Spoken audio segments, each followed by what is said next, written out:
say it again. So anyway, one of the things we've done is we've got Highland Park replacement carriages for the LS10, the LS12, and the LS14 Panther.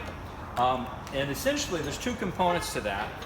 We sell a hardened steel rail. The original Lortones, they used a real gummy, soft steel in the rail, and everybody complained, you run it for a while, it starts getting really worn out, so everybody's turning their rail to try to get a new spot.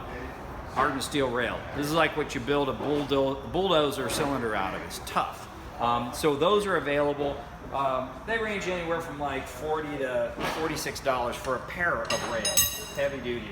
And then the carriage, this is a carriage for an LS14 Panther. It's a drop-in carriage. It has our new roller box. Many of you guys have seen that on the web. So we moved away from that kind of wacky angle iron thing that they did. And this is just a simple pivot. The roller bearings here is a set screw, so it's fully adjustable from the top. It's powder coated. We CNC line bore the cross feed here. It's got a fine thread cross feed thread, just like we do on like the Model 16s or 18 Highland Park.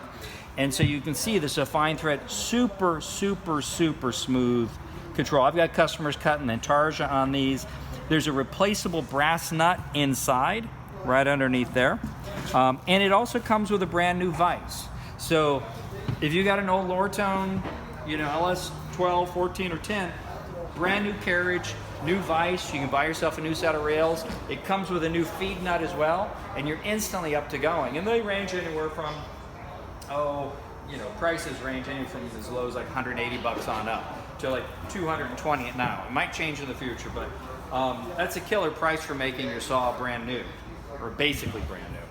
We also do sell the bearings, the replacement bearings. And I'm going to shoot a video to show you how to align the bearings on the Lortones. It's a little bit of a bitch to do it because there's not those set screws that we put on the Highland Parks, but you can do it by tapping and being precise with it. So I'm going to try to get myself a Lortone and give a video on that to show you how to do that.